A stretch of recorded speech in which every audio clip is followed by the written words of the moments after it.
Good morning मित्रों, आज આપણે ભાગ 5 માં કમ્પ્યુટર પર 50 એમસીક્યુ પ્રશ્નોની ચર્ચા કરશું।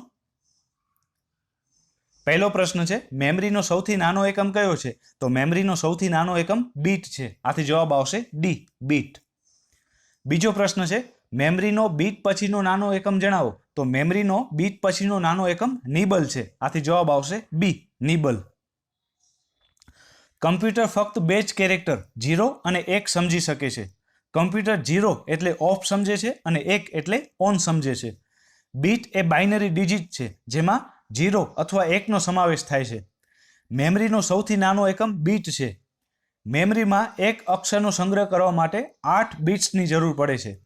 1 બાઇટ બરાબર 8 બીટ્સ થાય છે। મિત્રો, મારા વિડીયોઝ તમને પસંદ આવે તો મારા વિડીયોઝને જરૂરથી લાઇક કરી અને મારા યુટ્યુબ ચેનલને સબસ્ક્રાઇબ કરજો। ત્રીજો પ્રશ્ન છે, 1024 બાઇટ્સ બરાબર શું થાય? તો 1024 બાઇટ્સ બરાબર 1 કિલોબાઇટ થાય। આથી જવાબ આવશે એ, 1 કેબી। ચોથો પ્રશ્ન છે, કમ્પ્યુટરમાં એક અક્ષરનો સંગ્રહ કરવા માટે કેટલા બીટ્સની જરૂર પડે છે? તો કમ્પ્યુટરમાં એક અક્ષરનો સંગ્રહ કરવા માટે 8 બીટ્સની જરૂર પડે છે। આથી જવાબ આવશે સી, 8 બીટ્સ। એક નિબલ બરાબર 4 બીટ્સ થાય। 1 બાઇટ બરાબર 8 બીટ્સ થાય। 1 કેબી બરાબર 1024 બાઇટ્સ થાય। 1 એમબી બરાબર 1024 કેબી થાય। 1 જીબી બરાબર 1024 એમબી થાય। 1 ટીબી બરાબર 1024 જીબી થાય।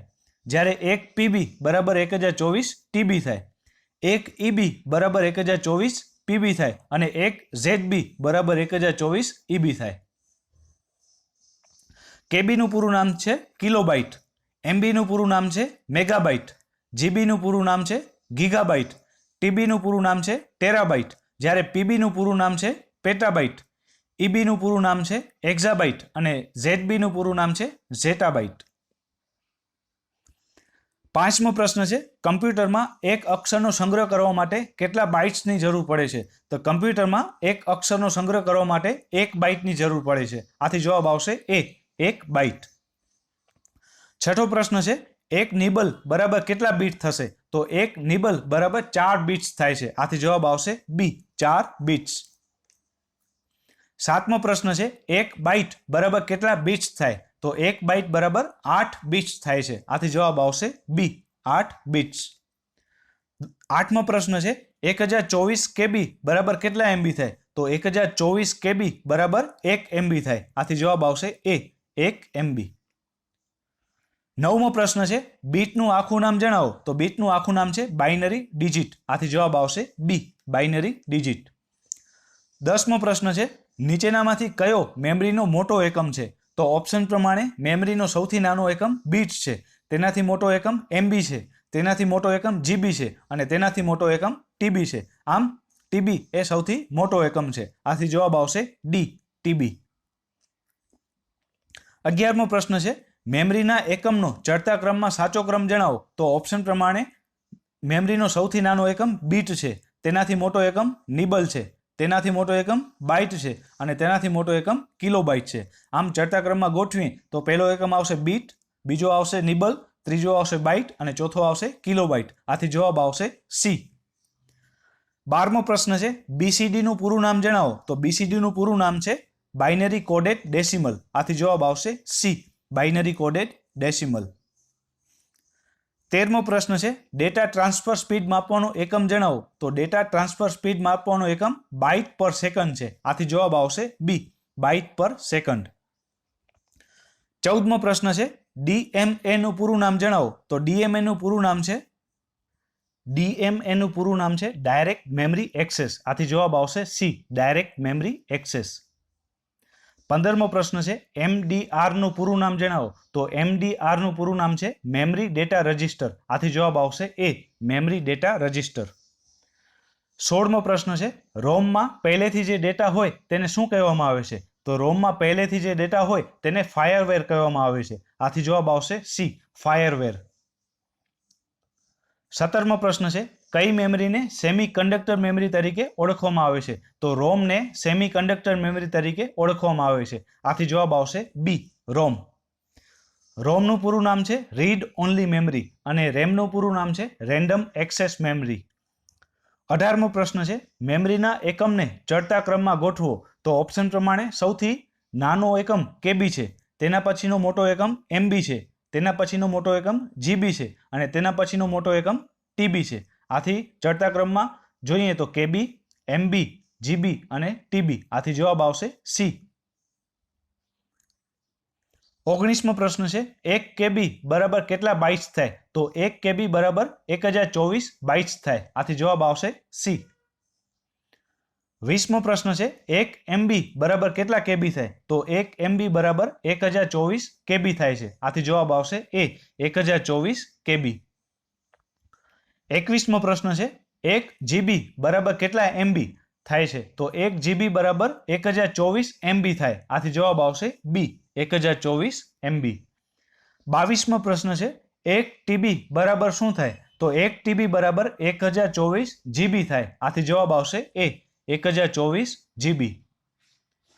23મો પ્રશ્ન છે ડીવીડી અથવા સીડીમાં ડેટા શાના સ્વરૂપે સંગ્રહ થાય છે? તો ડીવીડી અથવા સીડીમાં ડેટા ડિજિટલ સ્વરૂપે સંગ્રહ થાય છે. આથી જવાબ આવશે બી ડિજિટલ. 24મો પ્રશ્ન છે હાર્ડ ડિસ્કમાં સેક્ટર કેટલા બાઇટ્સ રોકે છે? તો હાર્ડ ડિસ્કમાં સેક્ટર 512 બાઇટ્સ રોકે છે. આથી જવાબ આવશે સી 512 બાઇટ્સ. 25મો પ્રશ્ન છે હાર્ડ ડિસ્કમાં શેનું આવરણ લગાડવામાં આવે છે? તો હાર્ડ ડિસ્કમાં આયર્ન ઓક્સાઇડનું આવરણ લગાડવામાં આવે છે. આથી જવાબ આવશે એ આયર્ન ઓક્સાઇડ. 26મો પ્રશ્ન છે નીચેનામાંથી કઈ મેમરીમાં ડેટા એનાલોગ સ્વરૂપે સ્ટોર કરવામાં આવે છે? તો ફ્લોપી ડિસ્ક, ટેપ ડ્રાઈવ અને ઓડિયો કેસેટ આ મેમરીમાં ડેટા એનાલોગ સ્વરૂપે સ્ટોર કરવામાં આવે છે. આથી જવાબ આવશે ડી ઉપરના તમામ. 27મો પ્રશ્ન છે નીચેનામાંથી કઈ ડિસ્કને ઇરેઝેબલ ઓપ્ટિકલ ડિસ્ક તરીકે ઓળખવામાં આવે છે? તો CDRW ને ઇરેઝેબલ ઓપ્ટિકલ ડિસ્ક તરીકે ઓળખવામાં આવે છે અને CDRW નું પૂરું નામ છે કોમ્પેક્ટ ડિસ્ક રીરાઇટેબલ. આથી જવાબ આવશે CDRW સી. 28મો પ્રશ્ન છે CD-ROM ને બીજા કયા નામથી ઓળખવામાં આવે છે? તો CD-ROM ને WORM તરીકે પણ ઓળખવામાં આવે છે. આથી જવાબ આવશે એ WORM. અને WORM નું પૂરું નામ છે right once read many times. 29મો પ્રશ્ન છે USB નું પૂરું નામ જણાવો. તો USB નું પૂરું નામ છે યુનિવર્સલ સિરિયલ બસ. આથી જવાબ આવશે સી યુનિવર્સલ સિરિયલ બસ. 30મો પ્રશ્ન છે રોમમાં રહેલા પ્રોગ્રામને શું કહેવામાં આવે છે? તો રોમમાં રહેલા પ્રોગ્રામને બેઝિક ઇનપુટ આઉટપુટ સિસ્ટમ કહેવામાં આવે છે. આથી જવાબ આવશે એ બેઝિક ઇનપુટ આઉટપુટ સિસ્ટમ. 31મો પ્રશ્ન છે મેમરી ઘણા બધા સેલમાં વિભાજિત થાય તેને શું કહેવામાં આવે છે? તો મેમરી ઘણા બધા સેલમાં વિભાજિત થાય તેને લોકેશન કહેવામાં આવે છે. આથી જવાબ આવશે બી લોકેશન. 32મો પ્રશ્ન છે મેમરીના લોકેશનના લેબલને શું કહેવામાં આવે છે? તો મેમરીના લોકેશનના લેબલને એડ્રેસ કહેવામાં આવે છે. આથી જવાબ આવશે સી એડ્રેસ. 33મો પ્રશ્ન છે નીચેનામાંથી કમ્પ્યુટરની મુખ્ય મેમરી કઈ છે? તો રેમ અને રોમ આ બંને કમ્પ્યુટરની મુખ્ય મેમરી છે. આથી જવાબ આવશે બી રોમ અને સી રેમ. જ્યારે હાર્ડ ડિસ્ક છે એ કમ્પ્યુટરની સેકન્ડરી મેમરી છે. 34મો પ્રશ્ન છે નીચેનામાંથી કયો રેમનો પ્રકાર નથી? તો પહેલો ઓપ્શન છે એસ રેમ એટલે કે સ્ટેટિક રેમ, એ રેમનો પ્રકાર છે. અને બીજો ઓપ્શન છે ડી રેમ એટલે કે ડાયનેમિક રેમ, એ પણ રેમનો પ્રકાર છે. જ્યારે એક્સ રેમ છે એ રેમનો પ્રકાર નથી. આથી જવાબ આવશે સી એક્સ રેમ. 35મો પ્રશ્ન છે નીચેનામાંથી કઈ મેમરી નાશવંત છે? તો રેમ એ નાશવંત મેમરી છે. આથી જવાબ આવશે સી રેમ. જ્યારે કમ્પ્યુટર બંધ થાય ત્યારે રેમમાં રહેલ ડેટા આપોઆપ નાશ થઈ જાય છે. આથી રેમને નાશવંત મેમરી તરીકે ઓળખવામાં આવે છે. 36મો પ્રશ્ન છે હાર્ડ ડિસ્ક કયા પ્રકારની મેમરી છે? તો હાર્ડ ડિસ્ક એ સેકન્ડરી મેમરી છે. આથી જવાબ આવશે બી સેકન્ડરી મેમરી. 37મો પ્રશ્ન છે પેનડ્રાઈવનો ઉપયોગ કરવા માટે કયા સાધનની જરૂર પડે છે? તો પેનડ્રાઈવનો ઉપયોગ માટે USB પોર્ટની જરૂર પડે છે. આથી જવાબ આવશે બી USB પોર્ટ. 38મો પ્રશ્ન છે CD-ROM ડ્રાઈવની ઝડપ કેટલી હોય છે? તો CD-ROM ડ્રાઈવની ઝડપ 40x, 48x અને 52x આ ત્રણેય ઝડપ છે એ CD-ROM ડ્રાઈવની ઝડપ છે. આથી જવાબ આવશે ડી ઉપરના તમામ. ફ્લોપી ડિસ્ક ડ્રાઈવ FDD નું પૂરું નામ છે floppy disk drive.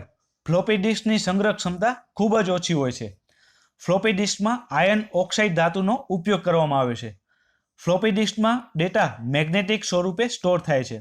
Floppy disk અલગ અલગ સાઇઝ અને અલગ અલગ સ્ટોરેજ કેપેસિટી ધરાવે છે, જેમાં 3.5 ઇંચની ફ્લોપી ડિસ્કની સ્ટોરેજ ક્ષમતા 1.44 MBની છે, જ્યારે 5.25 ઇંચ અને 8 ઇંચ ફ્લોપી ડિસ્કની સંગ્રહ ક્ષમતા 1.2 MBની છે. 39મો પ્રશ્ન છે, ઉચ્ચ ઘનતાવાળી ફ્લોપી ડિસ્કની સંગ્રહ ક્ષમતા કેટલી હોય છે? તો ઉચ્ચ ઘનતાવાળી ફ્લોપી ડિસ્કની સંગ્રહ ક્ષમતા 1.44 MB હોય છે. આથી જવાબ આવશે બી, 1.44 MB. 40મો પ્રશ્ન છે, કેશ મેમરી કયા પ્રકારની મેમરી છે? તો કેશ મેમરી એ સેમિકન્ડક્ટર મેમરી છે. આથી જવાબ આવશે C, semiconductor memory. Hard disk drive, HDD નું પૂરું નામ છે hard disk drive. Hard disk magnetic સ્વરૂપમાં સ્ટોર કરે છે. હાર્ડ ડિસ્ક એ નોન વોલેટાઇલ કે પરમેનન્ટ મેમરી એટલે કે કાયમી સ્ટોરેજ ડિવાઇસ છે. એટલે કે કમ્પ્યુટર બંધ થતાં તેમાં રહેલ માહિતી નાશ પામતી નથી. હાર્ડ ડિસ્ક કમ્પ્યુટરના મધરબોર્ડ સાથે જોડાયેલ હોય છે. ટ્રેક, સેક્ટર, ક્લસ્ટર આનો સંબંધ હાર્ડ ડિસ્ક સાથે જોવા મળે છે. હાર્ડ ડિસ્કની સ્પીડ RPMમાં માપવામાં આવે છે. RPMનું પૂરું નામ છે રોટેશન પર મિનિટ. હાર્ડ ડિસ્કની સ્પીડ 3600 એટલે કે 3600 RPMની છે. 41મો પ્રશ્ન છે, FDD અથવા તો HDD ફ્લોપી ડિસ્ક અથવા તો હાર્ડ ડિસ્કમાં માહિતી સ્ટોર કરવા માટે શાનો ઉપયોગ કરવામાં આવે છે? તો હાર્ડ ડિસ્ક અથવા તો ફ્લોપી ડિસ્કમાં માહિતીનો સંગ્રહ કરવા માટે મેગ્નેટિક ફિલ્ડનો ઉપયોગ કરવામાં આવે છે. આથી જવાબ આવશે બી, મેગ્નેટિક ફિલ્ડ. 42મો પ્રશ્ન છે, સૌથી વધુ સ્ટોરેજ ક્ષમતા કઈ મેમરી ધરાવે છે? તો ઓપ્શન મુજબ સૌથી વધુ સ્ટોરેજ ક્ષમતા હાર્ડ ડિસ્ક ધરાવે છે. આથી જવાબ આવશે બી, હાર્ડ ડિસ્ક. જ્યારે ઓપ્શન મુજબ સૌથી ઓછી સ્ટોરેજ ક્ષમતા ફ્લોપી ડિસ્ક ધરાવે છે. 43મો પ્રશ્ન છે, હાર્ડ ડિસ્કની ઝડપ શેમાં માપવામાં આવે છે? તો હાર્ડ ડિસ્કની ઝડપ RPMમાં માપવામાં આવે છે. આથી જવાબ આવશે બી, RPM. અને RPMનું પૂરું નામ છે રોટેશન પર મિનિટ. 44મો પ્રશ્ન છે, નીચેનામાંથી કઈ મેમરી પ્રાઇમરી મેમરી નથી? તો EEPROM, ROM અને RAM આ ત્રણેય મેમરી એ પ્રાઇમરી મેમરી છે, જ્યારે ફ્લોપી ડિસ્ક છે એ સેકન્ડરી મેમરી છે, એ પ્રાઇમરી મેમરી નથી. આથી જવાબ આવશે ડી, ફ્લોપી ડિસ્ક. 45મો પ્રશ્ન છે, નીચેનામાંથી કયા પ્રકારની મેમરીમાં વધારે ડેટાનો સંગ્રહ થઈ શકે છે? તો ઓપ્શન મુજબ DVDમાં સૌથી વધારે ડેટાનો સંગ્રહ થઈ શકે છે. આથી જવાબ આવશે બી, DVD. 46મો પ્રશ્ન છે, DVDની ઓછામાં ઓછી સંગ્રહ ક્ષમતા કેટલી છે? તો DVDની ઓછામાં ઓછી સંગ્રહ ક્ષમતા 4.7 GBની છે. આથી જવાબ આવશે સી, 4.7 GB. 47મો પ્રશ્ન છે, પેન ડ્રાઈવ કયા પ્રકારની મેમરી છે? તો પેન ડ્રાઈવ એ ફ્લેશ મેમરી છે. આથી જવાબ આવશે સી, ફ્લેશ મેમરી. 48મો પ્રશ્ન છે, નીચેનામાંથી રોમનો કયો પ્રકાર નથી? તો PROM, EEPROM અને EEPROM એ રોમના પ્રકાર છે, જ્યારે ESPROM એ રોમનો પ્રકાર નથી. આથી જવાબ આવશે ESPROM. 49મો પ્રશ્ન છે, નીચેના પૈકી સૌથી ઓછી સંગ્રહ ક્ષમતા ધરાવતી મેમરી કઈ છે? તો ફ્લોપી ડિસ્ક એ સૌથી ઓછી સંગ્રહ ક્ષમતા ધરાવતી મેમરી છે. આથી જવાબ આવશે બી, ફ્લોપી ડિસ્ક. 50મો પ્રશ્ન છે, નીચેનામાંથી અસમાન વિકલ્પ પસંદ કરો. તો floppy disk, hard disk, CD અને DVD એ સેકન્ડરી મેમરી છે, જ્યારે RAM છે એ પ્રાઇમરી મેમરી છે. આથી અસમાન વિકલ્પ તરીકે RAM આવે. આથી જવાબ આવશે ડી, RAM. થેન્ક યુ મિત્રો. મારા વિડીયોઝ તમને પસંદ આવે તો મારા વિડીયોઝને જરૂરથી લાઇક કરી અને મારા યુટ્યુબ ચેનલને સબસ્ક્રાઈબ કરજો. Thank you.